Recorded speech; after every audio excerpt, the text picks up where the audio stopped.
Pesan ni kepada kau ibu bapa semua, pesan ni lah kepada anak-anak kita hok duk main berdik api ataupun orang panggil berdik ketah ataupun berdik hok duk main dalam bulan puasa ni lah saya hok duk bunyi dung dung dung tu sana. Jadi nak yang katanya takut-takutnya berlaku seperti dengan kes hok ni sana. Jadi kes hok ni sana ada seorang budak lah. Kita hak berdik dalam kawasan kubur, mujur juga sana dalam kawasan kubur. Nampak ada mujur juga sana. Jadi mujur juga tu dengan sebab kata tak ada orang sakit dan juga tak ada gi rusak rumah orang sana.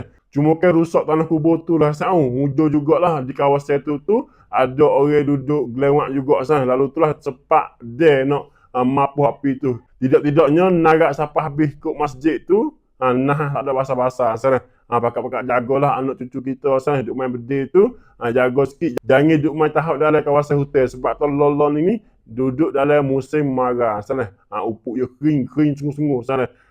Kena api sikit je. Narak lalu dah sana. Sekadar ni sana siapa. Wassalamualaikum warahmatullahi wabarakatuh.